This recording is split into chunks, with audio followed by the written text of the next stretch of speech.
Welcome to Keep Smiling, the e-commerce customer experience podcast. Selling products online is challenging and can lead to poor customer experiences. Each episode, we explore how entrepreneurs and organizations in e-commerce are delivering delightfully unexpected experiences to their shoppers and customers. Amazon, Shopify, artificial intelligence. We'll discuss what matters today and what you can do to build a better e-commerce business. We'll show you how.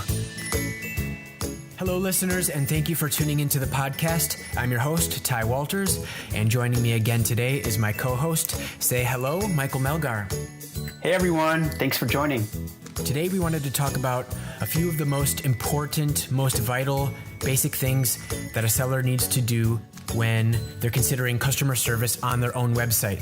This episode is meant to be in contrast and sort of a continuation between the previous two episodes we did, which was customer service on Amazon.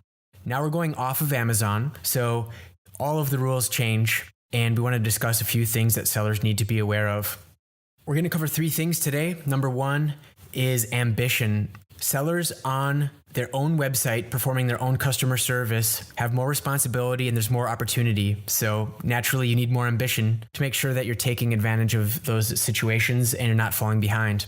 Number two, a store or a platform to run your store. The platform that you choose to be your e-commerce engine could depend on how you run your customer service. And we'll talk more about that in just a few minutes. And finally, a seller that's managing their own customer service on their website, on their web store, needs a communication method.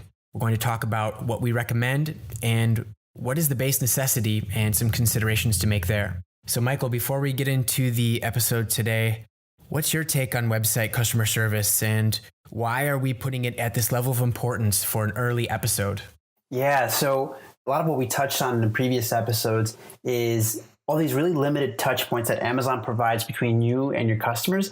And on your website, there's just so much more freedom. Really, as long as you're not breaking any laws, it's really up to you how you carry about your business. And there's such a wide variety of information out there of like different ways that companies have used their website to really like transform their customer service. And today we're going to be touching on basic essentials of what your website customer service should look like, why you should do it a certain way. But in future episodes, they'll also kind of take a deep dive into how a lot of really leading companies in the customer experience and customer service world are using their websites as a way to really transform their customer experience.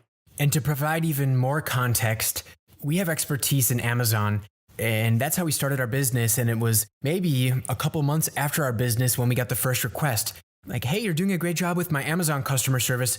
Could you take my website messages too? And we're just like, sure, let's do it. I think we dove into that situation having zero experience and not knowing what to expect. But knowing that we could integrate as a customer service team on Amazon, we knew that it was possible in any other situation. So we're coming from the context of beginners and learners in this space. But after 2 years of providing website customer service for our clients, we've learned a thing or two.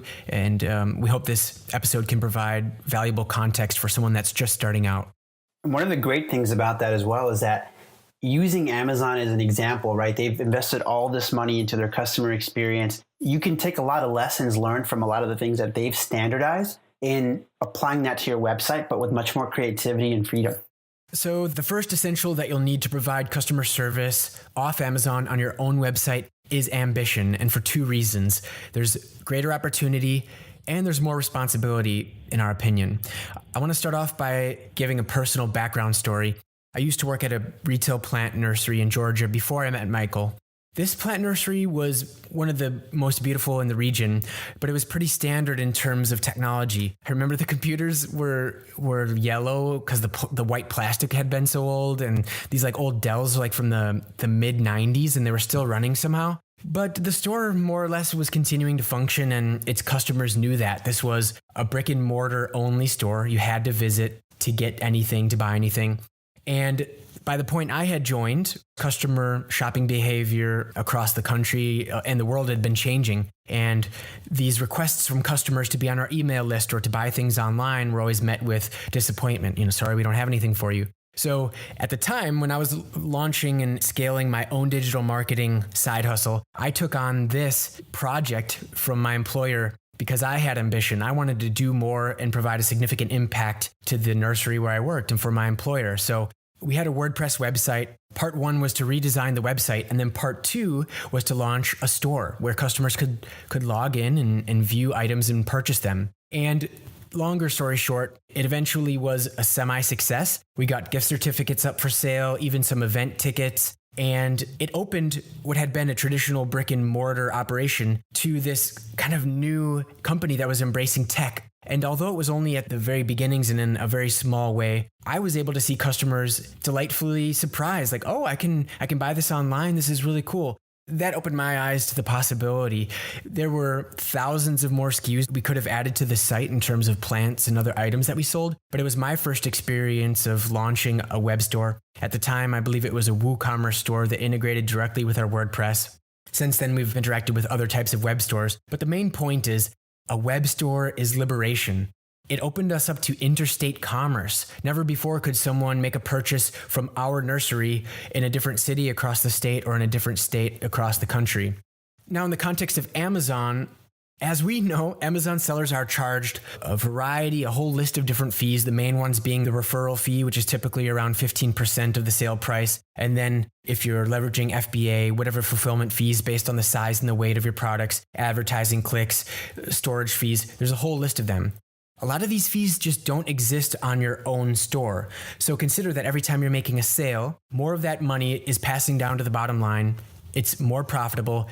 If there's anywhere that effort on my end as a business owner can result in more income, greater sales, greater revenue, it's all coming back to the website. So if my store has a greater profit margin compared to other third-party platforms like Amazon, what's the next step? Well, we're going to dive into this in future episodes, but one of the most optimistic aspects for me about your own website, your own store, is that I, as a business owner, can drive traffic to that site in myriad ways, whether that's through my advertisements, my blog posts where I'm targeting certain keywords in my niche. Maybe it's through my social media activity. Maybe I have a Facebook page or a Facebook group, and I can provide links to my own products on my own store in any style and any manner that I want. So the ability to control the traffic towards higher profit margin sales is a revolutionary idea. Of course, the bulk of shoppers are on Amazon and it's a great experience, but look at all this opportunity to be had on your own website. One thing I'll say about that, Ty, is that a lot of the high volume sellers that I've met in the past have always had an obsession with growing off of Amazon because they used Amazon as a way to skyrocket their sales and kind of begin to get this like natural volume and gain some traction for their brand. And then after that, there's this equal amount of attention that's drawn to having a successful website, being on other marketplaces, but all of it really comes down to like they want it all to feed from all these other marketplaces back to their website because of that amount of power that they have. Yeah, great point, Michael. And in that context too, I've heard sellers describe selling off Amazon on their own website as a form of security. If one of their other sales channels is in jeopardy, or if some shady business happens on Amazon, maybe an ASIN gets removed or their account is temporarily suspended, you can still have your website open for sales. So it's one way to keep the sales flowing and the business running. So that leads us to the next point here, which is one of the greatest benefits to having your own website, and if you don't already, this is why we're encouraging you to do so, is that number one, this is not Amazon's customer, this is your customer. You own the interactions with that customer. And it's a beautiful thing because it provides you so many more touch points between you and that customer. You have access to their personal email address, their phone number, their address, things that you can do to kind of help you build a brand. If you're a brand owner, if you're working with brands, a lot of the companies that I interact with on a daily basis are people who have connected with me on a deeper level than just Amazon. Amazon is a very basic, standardized like emails that get sent to me. That's really the amount of interaction that comes from that. But from your own website, it's much more of a cultural experience. It's much more of something that I feel more connected to. So with the opportunity of increased customer touch points, also come an increased opportunity of interacting with them, right? And how you interact with them. You can offer like live chat support. You can offer a knowledge base on your website, kind of things talking about your products or your services. You can talk about your company culture. You can have an about page, things that make you different. These are all things that in Amazon's world and Amazon's ecosystem are very, very limited, and that if you ask a very common casual buyer on Amazon, they don't typically know that they're even buying from you until they maybe receive an email that says like, hey, I'm so-and-so, not Amazon. And because of that, the website experience is a completely different position.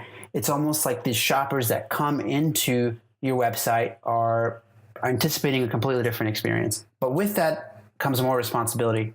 More power, more responsibility, more opportunity. It goes hand in hand.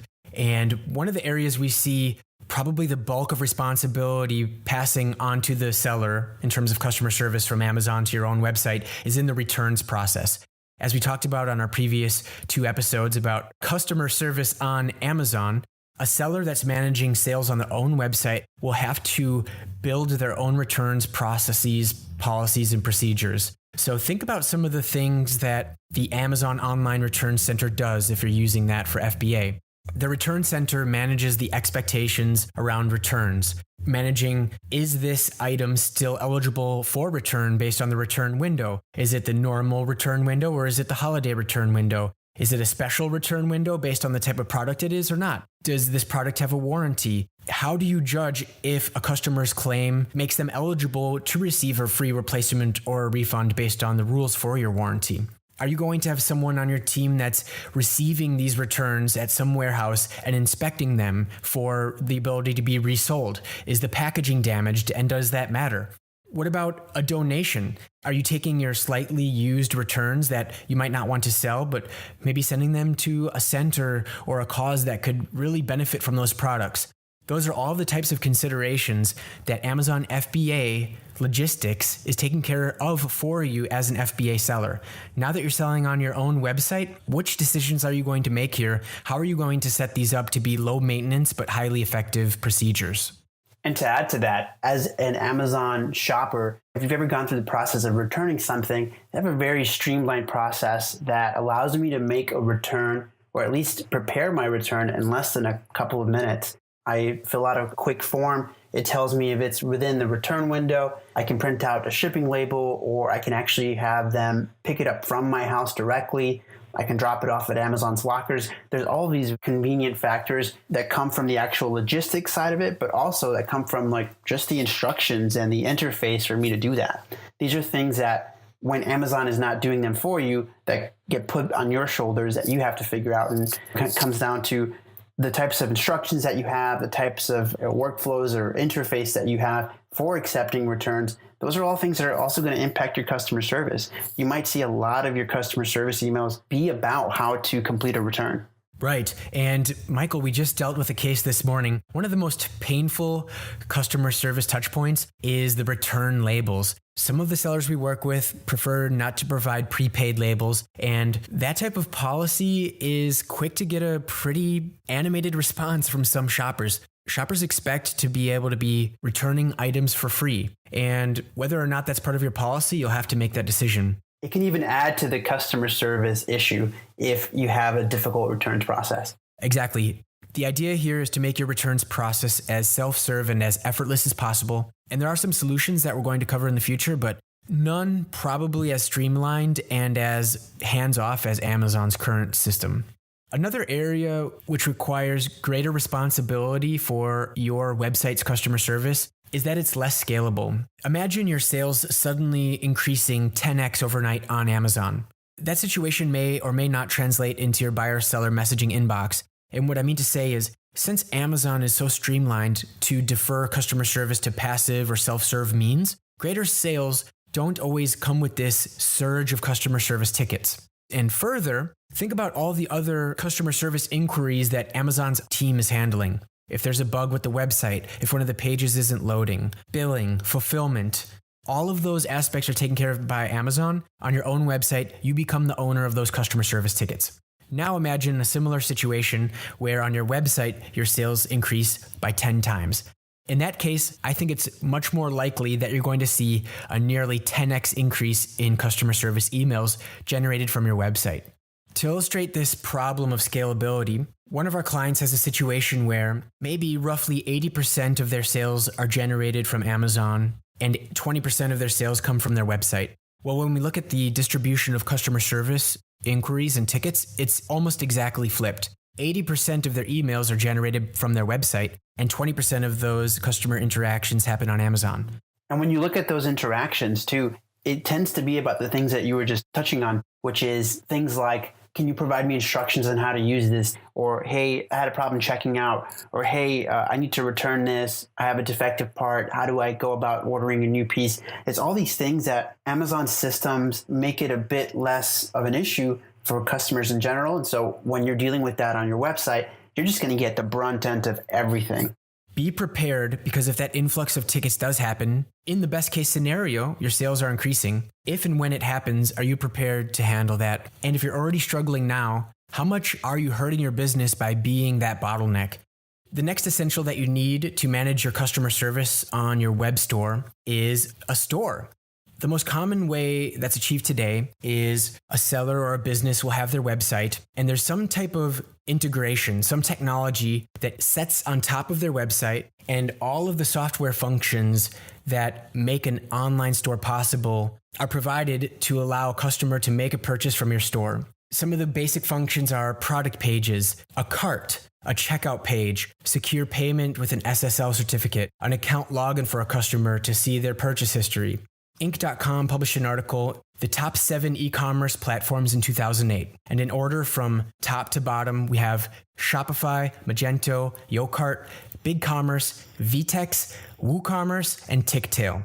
The point of me listing those is not necessarily saying which one you should use, but there are many options out there, and don't feel like you need to be pressured to using the one that you're most familiar with.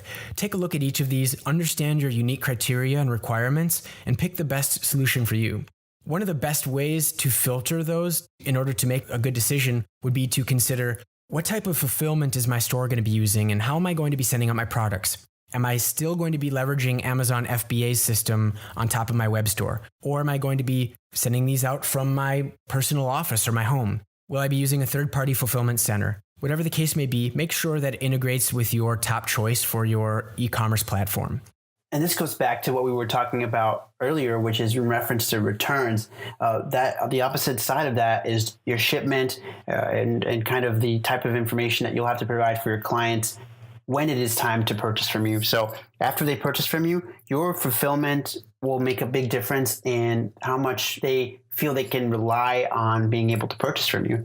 When they're using a site like Amazon, there's already all of this trust that goes into the checkout process. But if they're purchasing from like a third-party website they haven't heard from before, that sort of security is going to be very, very important to them. Yeah, it is absolutely no secret that Amazon FBA is the best when it comes to logistics, to shipping times, to reducing errors and mistakes. We see a much greater rate of dissatisfied customers and mistakes when it comes to merchant fulfilled orders. So if you're thinking about that and providing that great customer experience to reduce your future customer service tickets, choose a fulfillment option that's going to be fast, effortless, that integrates well with all of your systems. Currently today in Q2 2019, we recommend Shopify, and we use it with a variety of our sellers. I listened to an interview on the Tim Ferriss show with the founder of Shopify, Toby Luchka, I believe is how you pronounce it. But he tells the story about launching his snowboard business early in 2004, trying to sell products online. Shopify was actually him solving one of his earliest problems about coming up with an attractive, functional online store to sell his own products. Toby seemed like a really engaged, really intelligent individual. It made me fall in love with Shopify even more. But if that's not enough, Shopify has an excellent article on their site. We'll link it in the show notes. It's entitled, Providing Online Customer Service.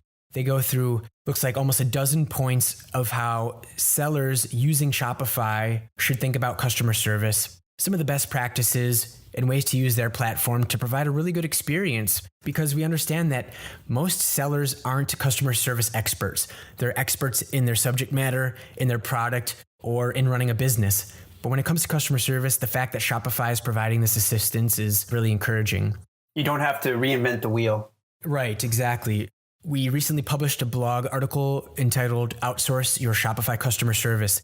We wrote this article coming back to the fact that we were Amazon specialists. We had to learn for the first time how a third-party customer service team like ourselves would integrate with a seller's Shopify account, how we would field tickets, which permissions that we needed inside of the account to complete our customer service, access to orders, things like that. So if you're interested, take a look at that blog article. I think it has some useful tips. The next tip to consider with building your website, and if you already have one, the next big stage, which is number one, reducing customer effort. You're going to hear us say this phrase a lot in this episode and in future episodes, reducing customer effort. You have to ask yourself, will this update that I'm making, will this decision that I'm making with my website, will it make it easier or quicker to purchase from you? And that's really what it comes down to when you have an e-commerce site, is that you want to reduce the amount of hurdles that it takes to get from point A to point B. And so a part of reducing customer effort is recognizing that a lot of your customer service is actually proactive. On our last couple of episodes, we were talking a lot about very reactive sort of customer service needs that come from a platform like Amazon. But with your website, because you are in control of so much of that, and even in picking the right template or the right solution for your website, all this comes down to being proactive. By choosing the right fulfillment, you are avoiding potential issues with customers asking about your shipment. Like, hey, when is my stuff going to arrive? I haven't seen it. I haven't seen any shipping updates. The right fulfillment center or the right systems are going to allow you to send automatic updates on when their order is going to arrive, things like that. So all of these decisions will make a difference in the type of issues, the types of interactions that you will have with your customer. One of the ways that you can reduce customer effort is to really focus on clean and easy to use design. One thing that Ty and I were talking about is how everything on Amazon is so standardized. You abide by their rules in terms of like your product images, what type of images you can have, what type of language you can use in your listings, all of this. And when that responsibility is handed back to you, it really puts a lot more of the onus on you to make the right design choices. Make sure that you're avoiding clutter as much as possible. Make sure that your call to actions are minimal and clear. Your menus aren't overly specific. Try to simplify them. Try to add some categories to them where it makes sense. For example, if you sell like clothing apparel, don't have a different sub-listing for each individual t-shirt on your menu. Instead, maybe have a category of shirts that gets to that. And learn from the pros, right? Like use templates. A lot of websites like Shopify, a lot of websites that provide you this website solution, they've done their due diligence in researching the types of websites that really convert customers or that really kind of catch the eye. And so you don't have to reinvent the wheel. Learn from them, learn from the type of stuff that they've done before. And you'll notice that a lot of these templates that are out there that are really popular are things that are very simplistic. They have very simple menus. Their call to actions are minimal. They're clear. And the whole shopping experience itself is easy to get through. Next, you want to make sure that it's easy to contact you. There's various different methods for how to do this. At the very start, right, you want to at least have some sort of contact page. Consider using tools that allow you to do things like an email and live chat combo. We're familiar with tools such as like Intercom or Help Scout. These are non-intrusive sort of like chat widgets that can be installed onto most of these websites. And some of them even include a sort of knowledge base so that if a customer wants to have access to a really quick question, they can just search for it in your chat widget. They can get an answer right away. These are things that you can do, again, to reduce customer effort, things that the easier you make it for them to get from point A to point B, the better, the faster, the more sales you'll have. Next, you really want to showcase your culture. Having your own website really allows you to do things like have an about page, have information about your company. We have a client of ours, for example, that has actually used this about page or information about their company to really talk about their message and what they believe in. A lot of their funds, a lot of the money that they make, they actually come back and turn that around and donate that to these organizations that help other entrepreneurs. So it's like these things that myself as a shopper, if I'm reading about that, I automatically care more about buying from you, and it makes me want to come back. And so again, showcasing your culture through an about page or information about your company is a great way to reduce customer effort, because I will just find out that I can trust you a little bit easier. I can rely on being able to purchase from you, and I know that it's not something that I'm going to be hesitant about in the future. Your website should also have information about returns and warranty. Make sure that you do have clear shipping and return policies, and that you clearly provide expectations regarding shipping times, where it's shipping from, how to get information on the customer's order, or if they have to return, make sure that you're clearly providing instructions for what they'll need to do to be able to return those items back to you. So does that mean that they're returning it to a certain warehouse? Does that mean that they need to pay for their own shipping labels? These are all questions that you want to answer right up front without them having to contact you. Next, in terms of reducing customer effort, you really want to do quality checks on your listings. This can include things such as comparing them against Amazon. Number one, make sure that they say the same stuff. If it's regarding the product details, make sure that they don't completely contradict one another. Make sure that a lot of the specs, a lot of the information regarding how to use it is already outlined in your listing.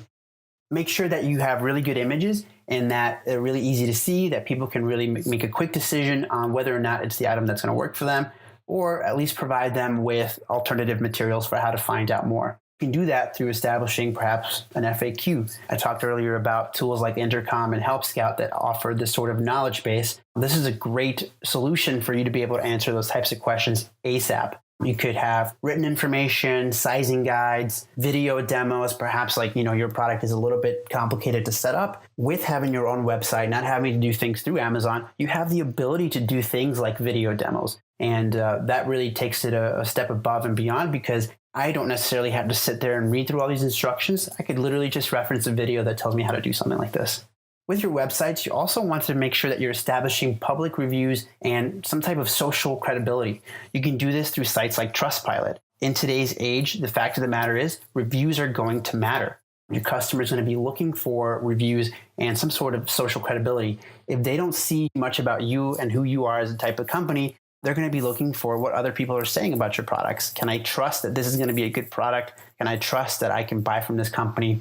Using sites like Trustpilot, for example, allows you to install an actual feed of the reviews that people can leave for you publicly, kind of like Google reviews, kind of like Facebook reviews, that sort of thing, except software like Trustpilot allows you to have it on your website directly. And the cool thing about Trustpilot, we haven't experimented with this functionality, but Trustpilot will integrate with your Shopify account to the point where whenever you make a sale, Trustpilot will automatically email that customer asking for a review. And we're sure that there's many other platforms that do something similar, but we love Trustpilot because it's a very traditional 1 to 5 star rating scales. And it even has like a picture of whoever left it, the person's name. And so again, it's this unbiased review that really establishes credibility for your services or product. Lastly, you really want to think outside of the box with your website. When you are in charge of your website customer service, there are things that we've mentioned already that are obviously going to impact your customer's experience. These are things that can cause you to either lose sales, can cause customers to be frustrated. It can cause an increased number of negative customer interactions, but these are things that sites like Amazon are taking care of. Number one, optimize for speed. Research shows that even just a 1 second delay on a page loading time can lead to a 16% decrease in customer satisfaction and a 7% loss in conversions. If it has a 2 or 3 second delay, that's even worse. Next, you really want to make sure that you are optimizing to be mobile friendly. There's an increasing number of shoppers that are using their phones to actually peruse your websites. A study done by SimilarWeb showed that in 2018, 58% of site visits were from mobile devices. Mobile devices made up 42% of total time spent online. So in one regard, that's over half and almost half of your common everyday shopper coming to your website and looking at your website through their mobile phone. A lot of the out-of-the-box solutions for your e-commerce websites like Shopify take this into account with a lot of their templates. So that's something that can save you a lot of time, save you a lot of energy and frustration.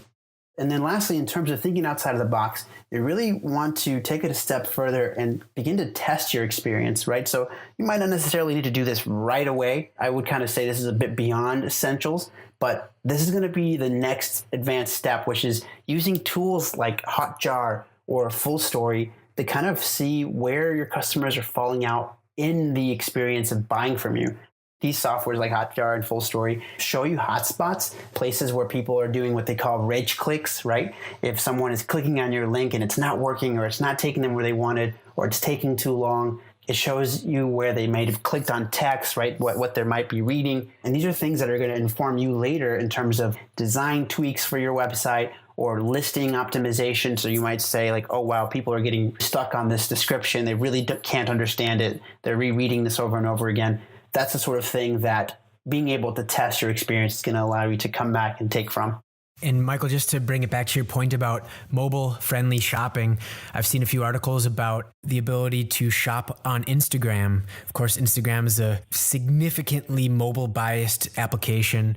And if Instagram will allow their members and their users to start shopping there, I wonder how that's going to play into e-commerce websites. We'll have to cover it in the future as it continues to develop. So the choice that you make when building your online store, how you design that platform and how well it functions matters so much for your customer experience. If it's a poor experience, if there's too many steps, and if there's pain points along the way, that will be a generator of more customer service tickets. This episode is all about how do we start thinking about these choices to reduce customer service tickets, to reduce customer service effort, and increase the experience.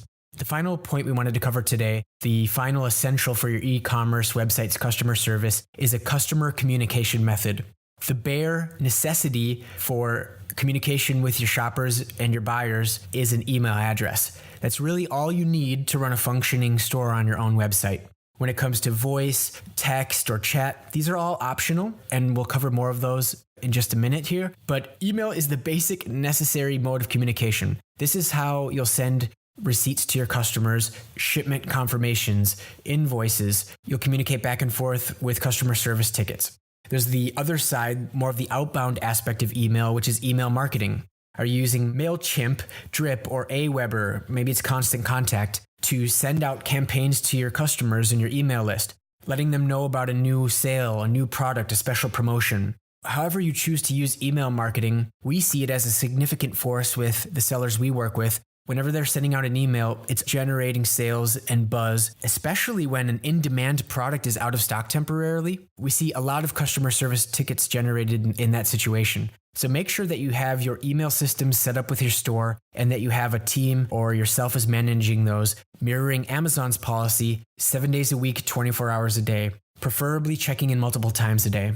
Another aspect of using email in your store is to create different emails for specific segmented functions.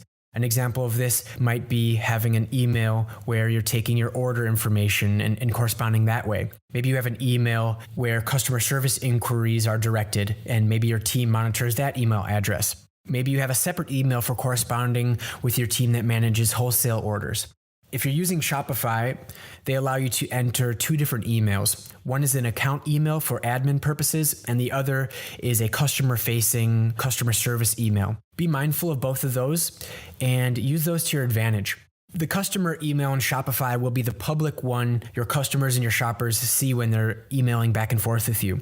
Shopify also outlines instructions if you'd like to forward mail to that address to a different email. And this is useful in the case where you're working maybe with a third-party customer service team or you're routing emails to a ticketing system. So take advantage of all the options and the features around ways to configure your email in your Shopify account. But just remember, as long as you have an effective email system, that's all you need. Then move into voice or text or chat. And Michael, I think you're going to talk about those.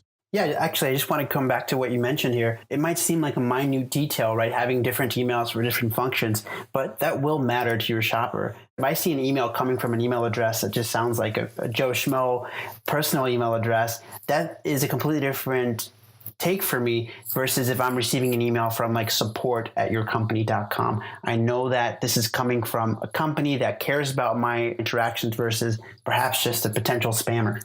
Excellent point. Yes. And so as we've mentioned already, right, at the very basic necessity, email is going to be the very core of what you'll need to answer your customer service emails. And being able to segment it is kind of the next step there. As you grow from there and as you begin to maybe have a need for like a team, for example, how those customers get in touch with you will begin to matter more and more. We've touched on this a little bit already, but the very basic need, you might use something such as a contact form that routes to your inbox or maybe your customer service inbox. And there's so many different ways that you can handle those emails. They can be handled through a customer service ticketing system. Like we mentioned before, Help Scout. We love Help Scout. It's what we use at SellerSmile. We've worked with systems like Intercom, Zendesk. All these systems accomplish similar things, and it comes down to your needs. Use this as an opportunity to combine all of your customer service interactions coming from all these different mediums, from Amazon or from other marketplaces outside of your website, into the same inbox. A lot of these services also offer things like live chat or like knowledge bases, as I've touched on earlier today.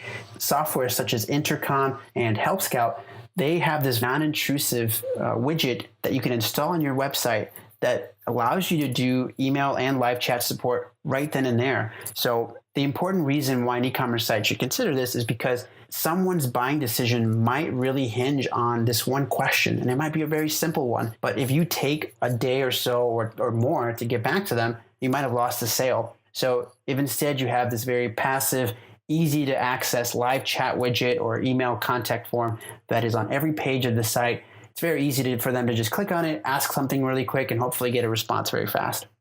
One last point to consider with using a system like Help Scout or Intercom, for example, is perhaps considering user permissions. So if you start to have a team and you do have all these different emails like orders@yourcompany.com, support@yourcompany.com, HR@yourcompany.com, all these emails might actually be intended for different departments. So using a user permissions type of system will allow you to make sure that those are being routed to the appropriate party and that parties that don't need to have access to them do not have access to them. I think it's clear that today Amazon dominates e-commerce. That's where most of the shopping activity is taking place. But I'm really curious in the future to see how and if that changes. It's hard to imagine shopping skewing much more continually towards Amazon, but personally, that's where I do most of my shopping and that's where I look first. The only time that I go on to a third-party e-commerce store is if I can't find it on Amazon, or maybe if I'm suspecting that I could get a better deal, or if I want to learn more about the product and I can't get that information from the Amazon product detail page. So I hope we've provided a good outline of some of the essentials that you need to provide customer service on your own e-commerce website. And guys, just to add to that, we've just barely skimmed the surface. A lot of what we talked about today really deserves its own deep dive, because systems such as live chat or even just choosing the right fulfillment, these are all things that are very important, and we just touched on in a very introductory level. We've provided the overview, the outline of what it means to be doing customer service on your website. Hopefully this is charting out the rest of the content that we're going to continue to deliver over the course of the show. So, Michael, why don't you help us wrap up this episode with a quote? Yeah, today's quote comes from a special guest contributor on Shopify's website on their blog. They said, "Providing an exceptional e-commerce customer experience involves creating relevant, meaningful, and memorable events for customers, which in turn translate into increased brand loyalty and positive brand favorability." Awesome. I totally agree with that. Shopify, you're doing it right. If you thought the content of this show was valuable, please hit subscribe, write us a review on iTunes, and let us know how we're doing. Even drop a comment in your review and tell us which type of episode you'd like to see us cover in the future. As always, you can contact us at keepsmiling@sellersmile.com. Send us some really good stories on excellent customer experience or a poor customer experience, or send us your questions if you have a really challenging customer service issue. Please do. Thanks a lot for joining us again, Michael, and we'll see you next time in episode 5. Thanks so much, everyone. On the next episode, Michael and I talk with Jeff Cohen of Seller Labs about proactive customer service using Feedback Genius. Thanks again, and keep smiling.